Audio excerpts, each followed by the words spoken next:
Alright, part two of the walk. From here, we've already come down this little goat trail. It's actually quite a nice track further up. From the car park, down around here, and we're just going to head up this track here to the dam. In part one, I told you this was the original bridge. Well, actually, the top of the bridge isn't original. The pillars are original from the old tram line that used to go up to Mason's Mill. The old horse and cart days, they used to tow the carriages up with the horse and carts. Victoria Dam, there's two dams there. The original one, which supplied water to Perth,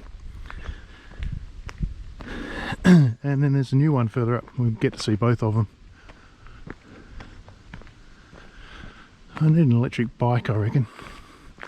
I can zip around here and not have to worry about anything. Not have to walk. Easy walk, this one. It's like this all the way up to the dam, except for one little section. But it is uphill or downhill if you're coming the other way.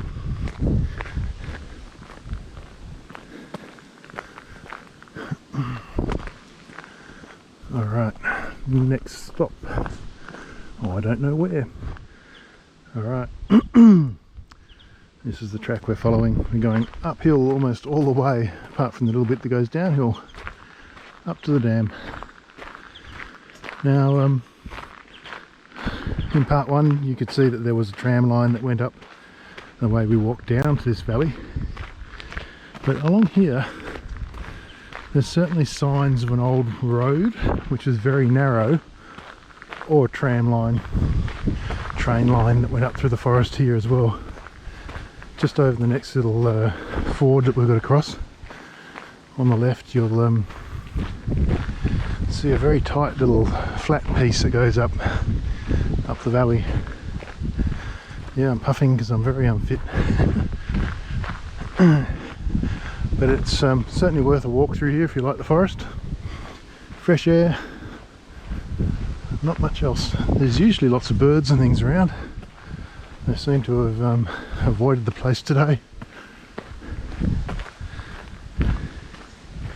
But yeah, this part of the track, from the start down at the bridge all the way up to the dam, is pretty much uphill all the way.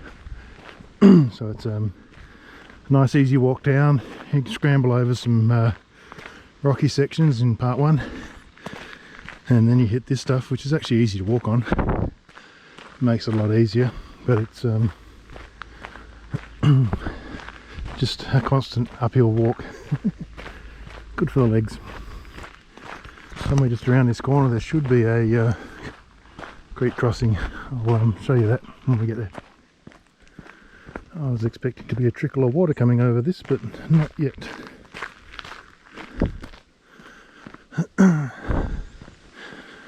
You hear the puffing though. Now just on the left here, I'll see if I can find it again.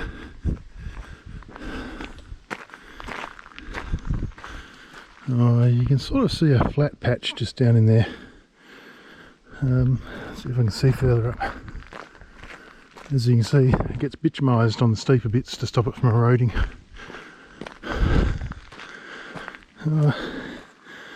Just in here, there's a flat strip. And I'm not sure whether that is like the original road or a train line or something going up to where the dam is, but it's definitely there. And then obviously they've built this, and then because it keeps on getting eroded, they've put a concrete spoon drain on the right and bitumised it. Whew. And I'll take a breath and then head up this bit of the hill. It's a bit steep further up. Those big power pylons and the power lines here.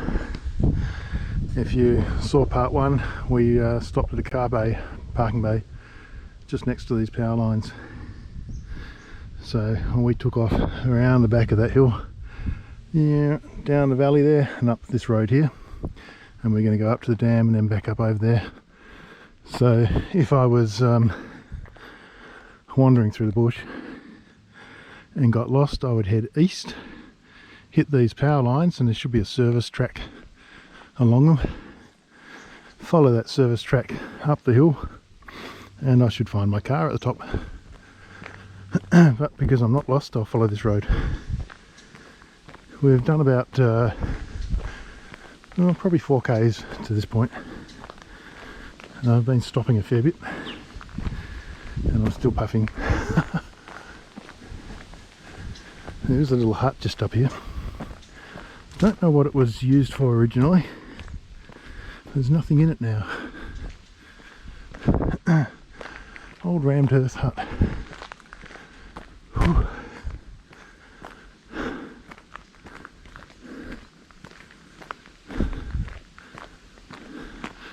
And that's the service track. Follows the power lines. So if they need to do repairs on the power lines, I'll chuff off up that track and fix what they've got to do. Yes, they don't want you to walk straight ahead anymore. Well, not past the next sign. They want you to walk up a little track, bypass it. It's got information on the shed, but there's nothing in there. Certainly a good place to head if it's raining. It's just, I guess you can see where some information boards have been. There's nothing there now. Very strange.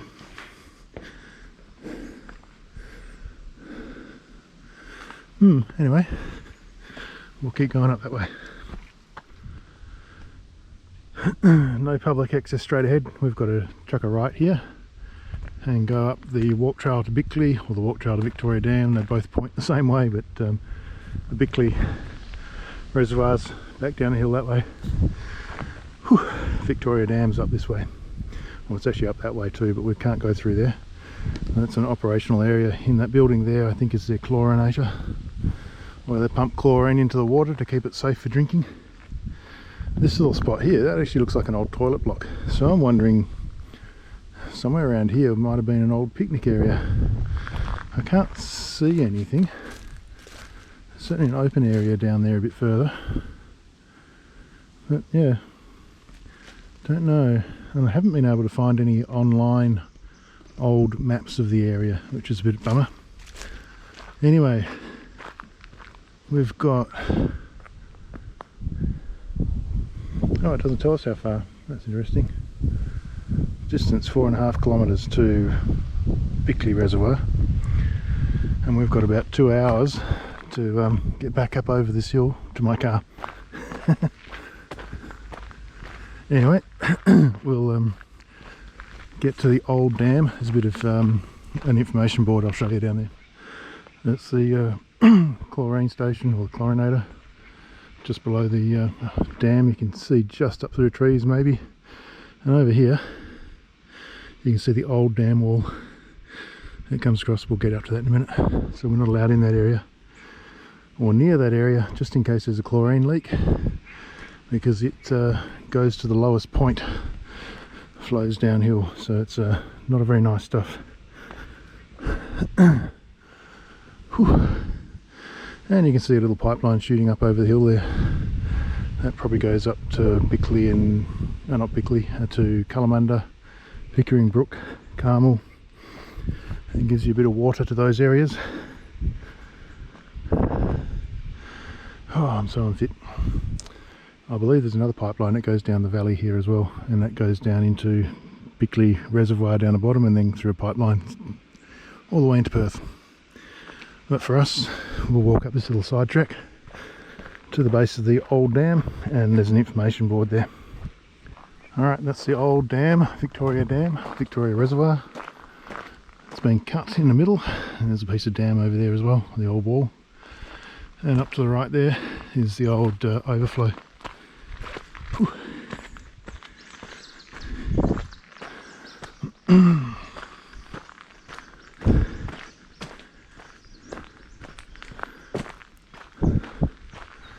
So here you go, looking inside an old dam.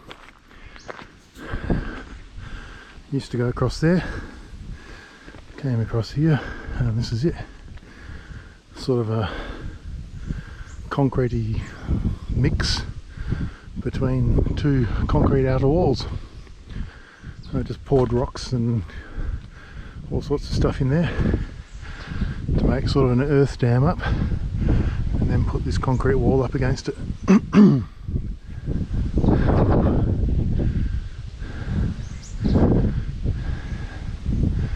Very interesting. And there's one of the old pipes again. This one is up here. This is the original pipe. Oh, and you'll see it in a minute when we walk up there. But that's the new dam up there. So they cut this dam, let it drain, whew, and then built the new dam behind it because that had a better storage capacity. There you go. I don't know whether you can read that. 1891 to 1991. Perth's first public water source. And there's a bit of information. I don't know if you're going to catch that on the video or not, but you can certainly look online and get all the information about the dam. So that's probably a more interesting one to look at. Starting up at Victoria Dam, going all the way up to Mount Helena, or Mount Eliza, sorry, reservoir, and then it fed back down the pipes into the city.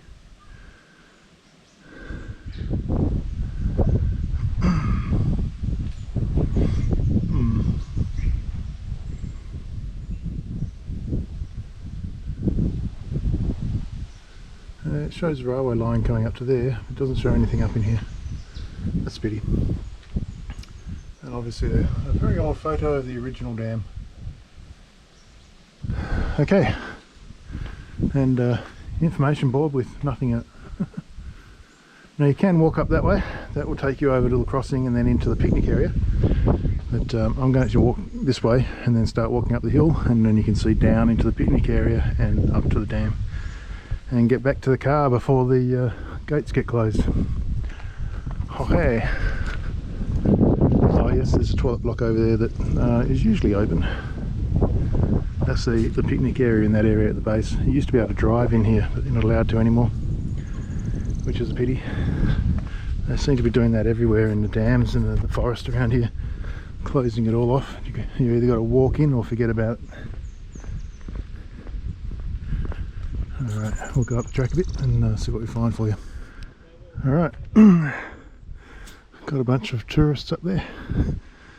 There's one of the lookouts, another little lookout here. And the reservoir, the new reservoir. Looking down over the dam, it's still pretty empty. One of the intakes down there. On the dam wall, you can walk along. Don't know if you can see through to the picnic area from here.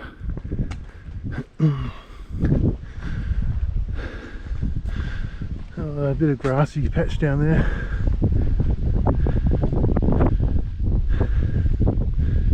The old dam down the head. Yeah. In fact, if you zoom in down there, you'll see a little rabbit, I think it is, down there on the grass. That's the picnic area down there. There's toilet blocks. A toilet block.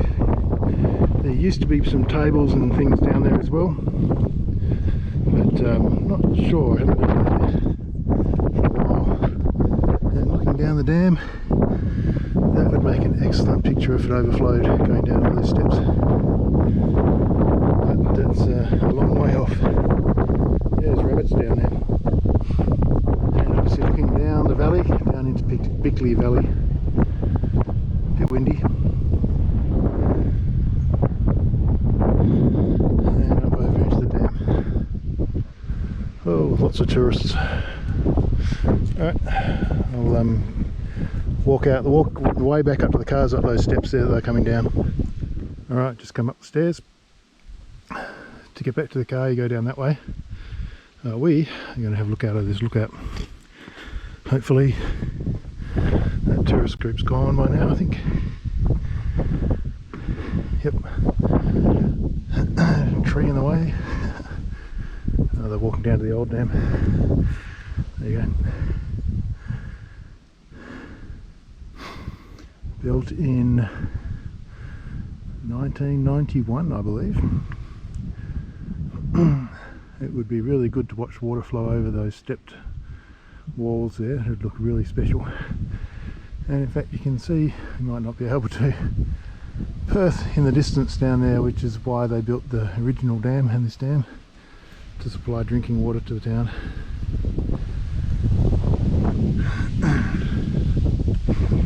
Yep, need to go and cut a few trees down so we can see more. It is a pity that the picnic area at the bottom is being closed off. You can still have a picnic there, you just can't drive into it. It's the same at Canning Dam as well. Picnic area is still there, but you can't drive up over the top of the dam anymore, and you have to carry everything to the picnic area. The tables are still there, the toilet's still there. I think the barbecues are even still there, but you just have to walk everything in instead of driving into it, which just doesn't make sense. Anyway, there's a good little lookout just up here too. It looks right down the valley. Not that one. That looks down over the dam. A little bit further up there's one with a seat in it, and it actually looks right down to Perth. I'll go grab that one. There you go, little park bench, and a pretty good view right down the valley.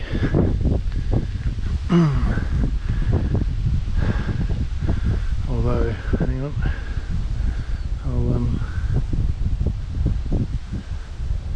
no, it's not going to do it. It's probably looking like a silhouette with the sun shining straight in the camera. Anyway, not a bad view. You've got Perth way off in the distance. The little rise to the left of Perth, you see a little bit of a rise. That's Kings Park, and the Mount Eliza water reservoirs on top of that. So the water would have come from here down the pipes over the river up into Mount Eliza and then fed back down into the town. So it's a pretty good achievement, especially for what, 140 something years ago.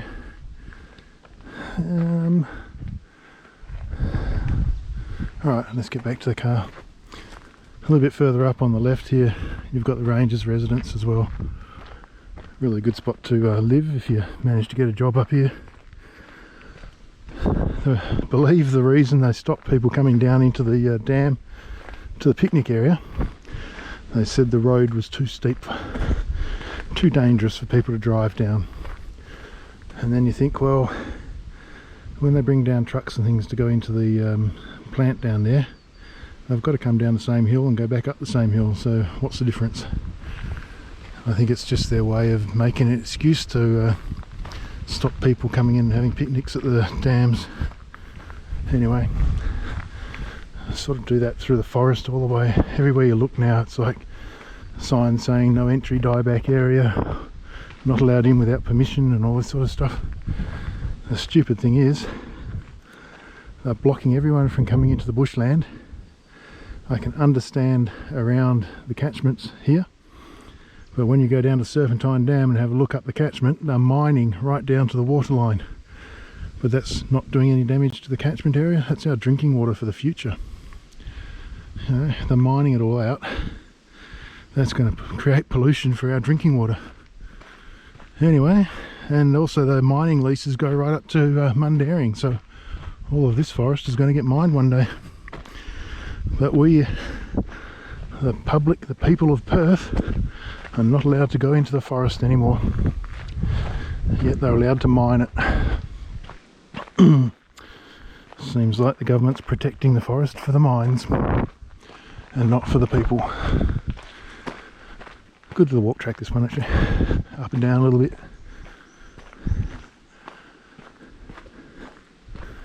Quite nice through the forest. Anyway, next stop, back at the car. Here's another little bugbear of mine. We've come down this track. The Rangers residence is just down over there. So this is an old access track, four-wheel drive track. It's been locked off for years, slowly overgrowing. Now it's just down to a foot trail. Of course, I mean, this track, I think from memory it goes through to Canning Mills Road or Canning Road or something up over the back. It was originally part of the fire break system through here, so block it off, don't let people go down it.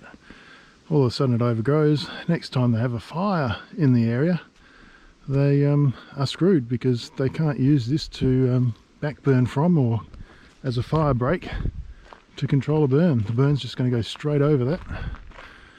No one's going to be able to stop it, and it's going to keep on going. It's, yeah, they're doing this all the way through our forest. There you go, no entry. There used to be a track down through there, used to be a track down through there. Fire track going up through there, and the one that I just talked about up there. The more of this forest that they're blocking us out of, the worse the fire seasons get. And then we have a fire like the Wooroloo fires, where they just couldn't control that fire, couldn't contain it. It just went through patches of bushland that everyone had been locked out of. The tracks just were overgrown, the fire just kept going, they couldn't stop it. That's what's going to happen up here as well. Sooner or later someone's got to wake up and go, oh, we do need fire breaks and we need access into our forests. Otherwise we're going to be caught burnt hands in future. There's a water tank just up over there too. Wouldn't be surprised if that's the water tank for the house down there. Seems a bit strange because the water pipeline just next to the house going up the hill. Anyway, we're almost at the car. That'll be the end of the walk. About 6.2 kilometres I think it is. You can do the walk either direction, obviously. The way I walked it just then, anti-clockwise, it's probably an easier way to do it. You've got the rough track at the beginning, and then you've got this sort of track at the end. Makes it a lot easier. You can do the loop. You can start at Bickley Reservoir if you want and walk all the way up here and then back down. I think that one, if you do the Mason and Bird Trail and the loop, I think that's about 9 kilometres all up. Plenty of walk information on the internet, and the heritage sites and that are all listed on the internet.